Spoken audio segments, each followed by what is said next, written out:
Hello friends, জয় Mohun Bagan. Last কিছুদিন মোহনবাগানের transfer update একেবারেই চুপচাপ হয়ে গিয়েছিল, তেমন করে নতুন কোনো আপডেট উঠে আসছিল না।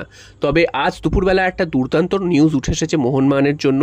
সেটা ভারতীয় কোনো মিডিয়া থেকে নয়, ইন্দোনেশিয়ার একটি পোর্টাল থেকে এই নিউজটা উঠে এসেছে। সেখান থেকে জানানো হচ্ছে স্প্যানিশ একজন প্লেয়ারের সাথে মোহনবাগানের লিঙ্ক আপ হয়েছে এবং সেই স্প্যানিশ প্লেয়ারটি এই মুহূর্তে খেলছেন ইন্দোনেশিয়ান লিগে পার্সিপ ক্লাবে এবং এই প্লেয়ারটির নাম হচ্ছে টায়রন দেল পিনো। এই টায়রন দেল পিনো প্লেয়ারটির যদি স্ট্যাটস তোমরা দেখো তো তোমাদের প্রথমে আগে স্ট্যাটসটা বলে দিই। এই প্লেয়ারটি স্প্যানিশ একজন প্লেয়ার, 34 বছর বয়স এই মুহূর্তে। তার মার্কেট ভ্যালু এই মুহূর্তে 1 কোটি টাকার আশেপাশে। তো 1 কোটি টাকা কি 2 কোটি টাকা তার মার্কেট ভ্যালু সেটা বড় কথা নয়, তিনি কতটা এফেক্টিভ সেটাই হচ্ছে বড় কথা। তো এছাড়াও তিনি কোন পজিশনে খেলতে পারেন যদি জিজ্ঞাসা করো, তিনি খেলতে পারেন অ্যাকচুয়ালি সেন্ট্রাল অ্যাটাকিং মিডফিল্ড, অর্থাৎ গ্রেগ স্টুয়ার্টের যে পজিশনে খেলতো সেই পজিশনেরই তিনি প্লেয়ার। এছাড়াও তিনি দুটো উইং বরাবরও খেলতে পারেন। আর তোমরা যদি ওনার স্ট্যাটস দেখো লাস্ট মরশুমে পার্সিপ ক্লাবের হয়ে, সেটাও কিন্তু দুর্দান্ত নজর কাড়া। 33টা ম্যাচের মধ্যে 18টা গোল, 8টা অ্যাসিস্ট করেছে। এছাড়াও ACL 2তেও খেলা তার অভিজ্ঞতা রয়েছে, যেই টুর্নামেন্টে মোহনবাগান এবছর খেলবে। তো সেই টুর্নামেন্টও তিনি খেলেছেন পার্সিপ ক্লাবের হয়ে, সেখানে 6টা ম্যাচে 3টে গোল এবং 1টা অ্যাসিস্ট রয়েছে। তো সেদিক থেকে দেখতে গেলে দুর্দান্ত একজন প্লেয়ার এবং তিনি ইন্দোনেশিয়ান লিগে এত ভালো পারফরমেন্স করেছেন। সেই প্লেয়ারটির সাথে মোহনবাগানের লিঙ্ক আপ হয়েছে এবং এই লিঙ্ক আপের খবর কোথা থেকে উঠে এসেছে না, ইন্দোনেশিয়ারই একটা পোর্টাল থেকে উঠে এসেছে, ভারতীয় কোনো পোর্টাল থেকে উঠে আসেনি। তো এবার প্রশ্ন হচ্ছে যে এই প্লেয়ারটি যদি মোহনবাগানে আসে, মোহনবাগানে কতটা লাভ হবে। দেখো, এখন মোহনবাগান যে এই মৌসুমে খুব বেশি চেঞ্জেস করবে সেটা তো একদমই নয়। দুটো বিদেশি চেঞ্জেস হবে, এটা আমরা সবাই জানি। একজন গ্রেগ স্টুয়ার্টের বদলি হিসাবে কে আসছেন না, রাফসান রবিনো, তার নামটা শোনা যাচ্ছে। যদিও এখনও তিনি যে সই হয়ে গেছে বা তাকে একেবারে চূড়ান্ত করে ফেলেছে তেমনটা কিন্তু কোনো নিউজ নেই।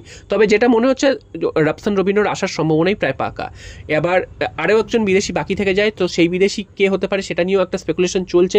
তবে এই মুহূর্তে এই নিউজটা উঠে এসেছে, সেটা কিন্তু তোমাদের জানিয়ে দিলাম। তবে এই প্লেয়ারটির সাথে মোহনবাগানের কতদূর কথাবার্তা হয়েছে বা তার সাথে যে কোন স্টেজে কথাবার্তা চলছে সেটা কিন্তু একদমই জানা যাচ্ছে না এবং ভারতের কোনো মিডিয়া থেকেই কিন্তু এই নিউজটা করা হয়নি। এমনকি মার্কাস মার্গুলাওকেও কিছুক্ষণ আগে একজন জিজ্ঞাসা করেছিলেন যে এই প্লেয়ারটির সাথে যে মোহনবাগানের লিঙ্ক আপ হয়েছে এটা কি সত্যি কিনা। তো মার্কাস মার্গুলাও কিন্তু এখনও অবধি বলছেন এইটা কিন্তু একেবারেই এক মিথ্যে, এর কোনো ভিত্তি নেই। তবে সত্যি কি মিথ্যা সেটা তো পরবর্তী সময় বোঝা যাবে। তবে এই মুহূর্তে দাঁড়িয়ে যেহেতু ইন্দোনেশিয়া থেকে এই নিউজটা করা হয়েছে এবং ইন্দোনেশিয়ার ক্লাবে এই প্লেয়ারটি খেলছিলেন টায়রন দেল পিনো, তো সেখান থেকে যেহেতু করা হয়েছে, তার কিছুটা যে সত্যতা আছে সেটা তো ধরে নেওয়াই যায় এবং তার সাথে যে কিছু লিঙ্ক আপ হয়েছে সেটা ধরে নেওয়াই যায়। এবং তিনি আসবেন কি আসবেন না সেটা পরের ব্যাপার। তবে মোহনবাগানের সাথে যে তার লিঙ্ক আপ হয়েছে এটা কিন্তু ধরে নেওয়া যাচ্ছে এবং এই প্লেয়ারটি যদি মোহনবাগান নিয়ে আসতে পারে সেক্ষেত্রে কিন্তু একটা দুর্দান্ত ট্রান্সফার করবে মোহনবাগান, সেটা কিন্তু বলাই যায়। কারণ গ্রেগ স্টুয়ার্টের বদলি হিসাবে এইরকমই একজন প্লেয়ারের দরকার এবং তার এশিয়াতে খেলার অভিজ্ঞতা রয়েছে, ACL 2তে খেলার অভিজ্ঞতা রয়েছে। সব মিলিয়ে এরকম একজন প্লেয়ারের মোহনবাগানের দরকার। রাফসান রবিনো ভালো প্লেয়ার, তোমাদের আগেও বলেছি যে গ্রেগ স্টুয়ার্টের বদলি হিসাবে রাফসান রবিনো কখনোই হতে পারে না। তিনি উইং বরাবর খেলতে পছন্দ করেন, যদিও মোহনবাগানের উইংয়ে কিন্তু অনেক প্লেয়ার রয়েছে। তো সেদিক থেকে দেখতে গেলে রাফসান রবিনোর থেকেও এই প্লেয়ারটি যদি আসেন সেক্ষেত্রে মোহনবাগানের জন্য খুবই এফেক্টিভ একটা সাইনিং হবে, এটা কিন্তু বলাই যায়। যদিও তার বয়সটা অনেকটাই বেশি এবং বেশি হলেও কী হবে, 34 বছর হলেও কী হবে, তার যে লাস্ট ইয়ারে এই যে ইয়ারটা চলছে এখনও শেষ হয়নি, এই ইয়ারের যা পারফরমেন্স, সেই পারফরমেন্সটা যদি আগামী মৌসুমে ধরে রাখতে পারে সেক্ষেত্রে তিনি দুর্দান্ত একজন প্লেয়ার হবে ভারতীয় ফুটবলের নিরিখে, সেটা বলাই যায়। এবং এই স্প্যানিশ প্লেয়ারের কিন্তু ভালো স্কিল অনেক ভালো এবং তার পায়ের কাজও অনেক ভালো, সেরকমটাই কিন্তু বিভিন্ন ভিডিওতে দেখা গেছে। এবং তিনি গোলও করেছেন, গোল করিয়েছেন অর্থাৎ অ্যাসিস্ট করেছেন এবং নিজে গোল করেছেন। তো সব মিলিয়ে গোলের কন্ট্রিবিউশনের দিক থেকে দেখতে গেলেও তিনি কিন্তু দুর্দান্ত একজন প্লেয়ার। এবং এই প্লেয়ারটি যদি মোহনবাগানে আসে তাহলে কোন প্লেয়ারকে আনরেজিস্টার্ড করে রাখানো হবে। হ্যাঁ, মোহনবাগান এখন দল বানাচ্ছে বা চিন্তাভাবনা রয়েছে ACL 2 এর কথা মাথায় রেখে, তাই জন্য কিন্তু এরকম বিদেশি সই করাচ্ছে। তবে ISL-এ তো এতজন বিদেশি খেলাতে পারবে না, তো কোনো একজনকে কিন্তু আনরেজিস্টার্ড করে রাখতে হবে।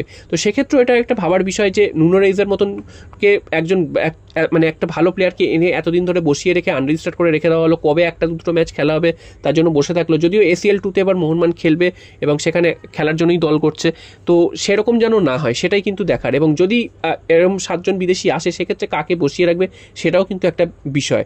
তো আমরা আশা করবো যে মোহনবাগান সব থেকে সেরা দলটাই গড়বে, শুধু ভারতের ফুটবলের জন্য নয়, ISL বা সুপার কাপ বা ফেডারেশন কাপ যেই টুর্নামেন্টেই হোক না কেন, সেই টুর্নামেন্টের জন্য মোহনবাগান যে শুধু টিম গড়বে তা নয়, মোহনবাগানকে কিন্তু এশিয়ার দিকেও নজর রাখতে হবে, ACL 2তেও ভালো ফল করতে হবে এবং আমরা সমর্থকরা কিন্তু সেটাই চাই। মোহনবাগান ভারতের পাশাপাশি এশিয়ার মঞ্চেও নিজেদের প্রতিষ্ঠা করুক এবং ভালো একটা রেজাল্ট করে আনুক।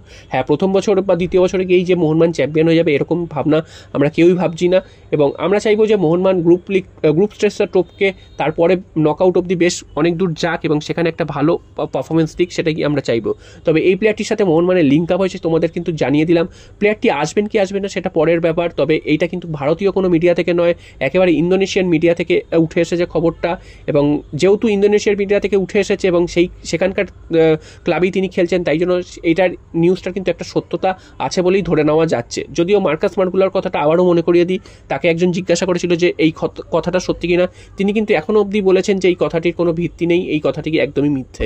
তো দেখা যাক শেষ পর্যন্ত মোহনবাগান এই প্লেয়ারটিকে নিয়ে আসতে পারে কিনা। যদি নিয়ে আসতে পারে সেক্ষেত্রে একটা দারুণ সাইনিং হবে আমার তো মনে হয়। তো তোমাদের কি মনে হয় তোমরা কিন্তু অবশ্যই কমেন্ট বক্সে